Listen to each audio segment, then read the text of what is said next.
The Chicago Bears are set to have one of the most important off seasons in franchise history that is really going to set the framework and the foundation for this next version of the Chicago Bears team. We're going to look at some of the key dates in the offseason leading into that. We're also going to talk about the Bears planning a draft party at Soldier Field, and we're going to look at key free agents that the Chicago Bears should actually avoid in free agency. We're going to do all that and more right after this. You are now tuned in to Chicago Bears Central, your number one place for all Chicago Bears news and content. All right, Bears fans. So one of the things that I want to talk about before we start is that the Chicago Bears are apparently going to have a draft party at Soldier Field. Now, I want to use my time and this platform to just say that in case anyone does not know, they're going to have that. Tickets are pretty reasonable as well. General admission tickets are $28, and for reserve seating, it's only $55. Tickets go on sale February 17th, so that's just in 3 days at 11:30 a.m. So if you guys want to go to that to see Soldier Field,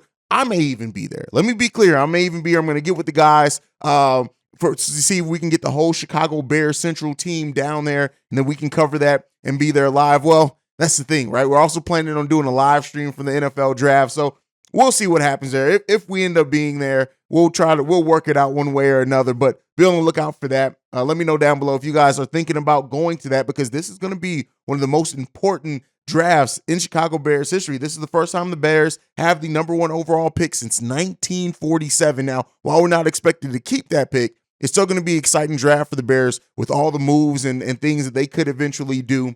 But with that said, we are fully now moving into the offseason, and we need to look at some of the key dates for the offseason for the Chicago Bears. And the first one is starting February 28th to March 6th. That's the NFL Combine. That's where we're going to get more numbers about these rookies. That's where we're going to get some more things to kind of go down and just look to see how these rookies perform in that. Now, the Combine thing is one of those things that some people take a little bit more seriously. Some people don't, but it is something to look out for. March 7th is the franchise and transition tag deadline. So this is when, if the Bears are going to franchise tag anybody, that would have to be done by that date, which is really going to set the tone, let us know what they're doing for free agency. March 7th as well, pro days begin, so we'll be able to see a specific workouts with players and NFL GMs and coaches and scouts. They'll get an up close look at prospects. Then we'll kind of get an idea on who Ryan Poles is kind of circling at that time as well, at least some players, so we'll start knowing that.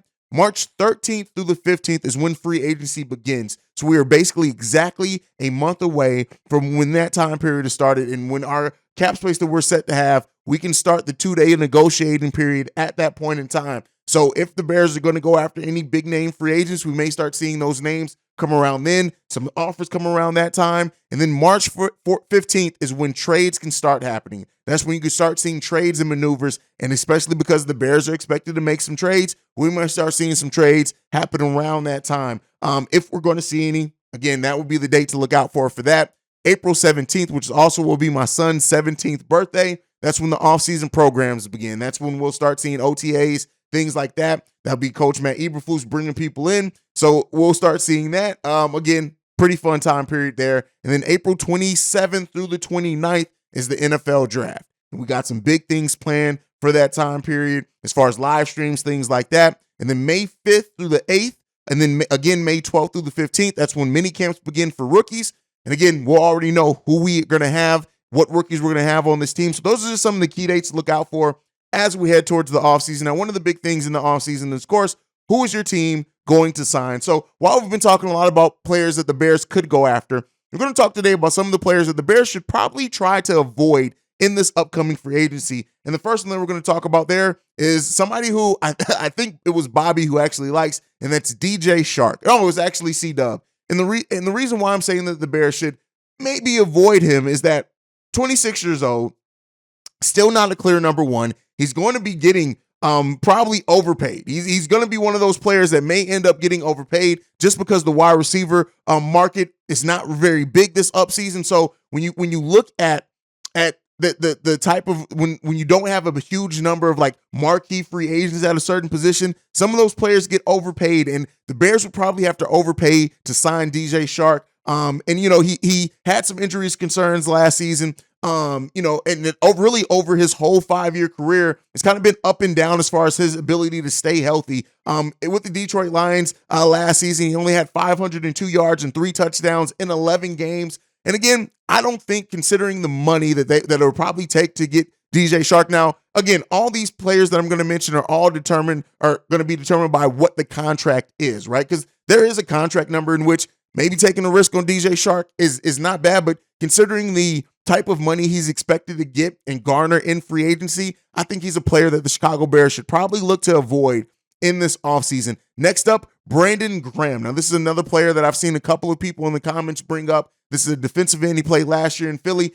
I'm going to say right now, we need to avoid him. When you look at him, he's going to be 35 years old in April. Considering the fact that it would be different if the Bears were going to be a contending team. We're going to be building that foundation to just become a playoff team next season. So I really would like to avoid spending money on players that are that into their career. Again, there is a number in which if the Bears can get him on a reasonable contract, that it's like, okay, especially if it's short term. But really, when you look at it, Pro Bowler in 2020, he had an impressive campaign then. His 13th season, he had 11 sacks in 17 games last season. It was okay. But when you think about the long-term future at that position and what the Bears can potentially get in the draft this year with a lot of solid defensive linemen in this draft, even not at that top, the Will Anderson and Jalen Carter. Go and check out my video where I point out the best defensive linemen in the draft, not named Will Anderson or Jalen Carter. But I just think that spending money on somebody at that age, yes, coming off a big season, I just don't look at it really fitting the Bears' timeline. So that's another player that I think the Chicago Bears should not consider and avoid in free agency. And the next one is not so difficult of a decision. Do not bring back Riley Reiff. Keep Riley Reiff off my damn football team. Can we do that? Can we do that in this upcoming year? Can we please keep Riley Reiff off my team? I understand he's a veteran. I understand that he was here. I understand that there may be some consideration in bringing him back as a depth piece. And I can say this, honestly, yeah, you can do a lot worse when it comes to depth pieces, when it comes to the Chicago Bears, but I don't want to see him back on my team. There was nothing in which he did to me that was anything that was spectacular, anything that deserves he earned a role to come back with the team. Stay away from Riley Reiff. A lot of that. So, that's just my opinion on some of the free agents that you guys have brought up in the comments that we should kind of avoid as we're looking to really build this team and start building the foundation to hopefully become a championship team and get back to the monsters of the Midway, be the kings of the North. That's what we need to do with the Chicago Bears team. And when you look at things that need to happen for the Bears to be a Super Bowl contender, right? First up, it comes with Justin Fields. The development of Justin Fields, putting him in the proper situations, protecting him, changing that offensive line so we can evaluate and he can grow as a passer. That's what's best for the Chicago Bears team to get to being a Super Bowl contender. We want it. We see it. We saw, you see Matt Nagy go to the Kansas City Chiefs. He wins a ring as a quarterback's coach. We want and deserve a ring here in Chicago. It's going to take some time, but part of what we need to do to get to that point is the continued development and investment in protecting and giving Justin Fields weapons. Next up, Ryan Poles has to hit in free agency and the draft. He has to do those two things. If Ryan Poles can hit in free agency and the draft, again, not saying that every pick needs to hit, every signing needs to hit, because that's just unrealistic. But you have to hit in the draft and you have to hit in free agency and get players that align with what your methodologies are, the development of Justin Fields, and that timeline. Everything that we do in free agency and the draft needs to be built around improving our defense, protecting Justin Fields, and then, of course, in at least this offseason, as I've said, I think getting the weapons for Justin Fields thing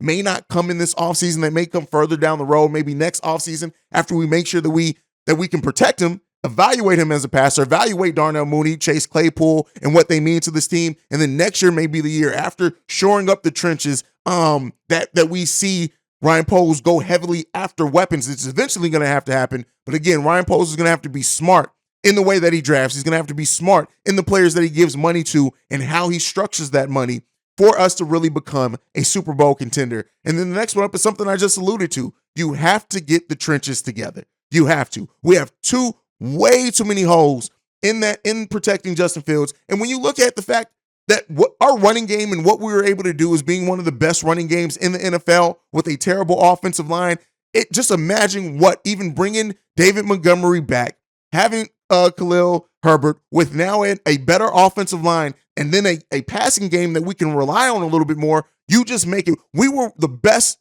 running offense in the NFL, even when everybody knew that we were pretty much just going to be a running team. Now imagine what that's going to look like if we're able to add a solid passing game and protect our quarterback to that. We have to shore up those trenches. And if we don't do that, it's going to be another long season for Justin Fields.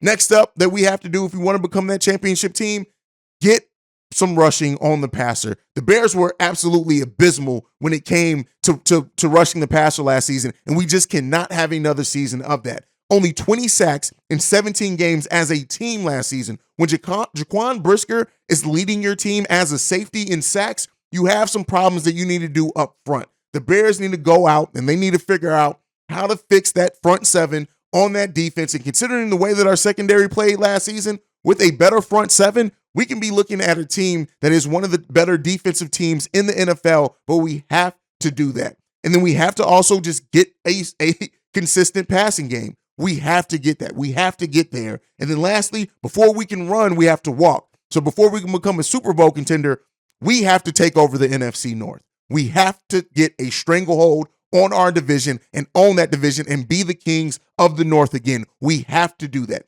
Once we do those things with the way that we play, we start building upon those things. We start becoming more of a destination. That's what this Chicago Bears team needs to do if we want to get to where we just saw Patrick Mahomes get to, and that is being a Super Bowl champion. Can the Chicago Bears get there?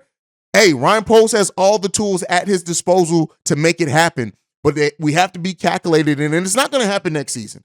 It's more than likely not going to happen next season. If Ryan Poles just does some magic and we go from being a 3-13 team to a contending team next season, that would be one of the best turnarounds in NFL history. I think we can make the playoffs. We should make the playoffs next season. We need to be looking to be the kings of the North. We need to look to improve the things that we point out to. And if we do, we're going to be talking about a much better season for the Chicago Bears next year. You guys can let me know what you guys think about everything down below, but that is it for today's daily episode of Chicago Bears Central. You can follow us at Chi Bears Central on every social media platform. You can also send us any feedback, questions, comments, concerns, chicagobearscentral@gmail.com. And then lastly, if you want to leave a text message and our voicemail for our mailbag episodes, the number to do so, 773-242-9336. We are the number one spot for everything Chicago Bears related. And like I like to end every episode on, bear down. Love you guys.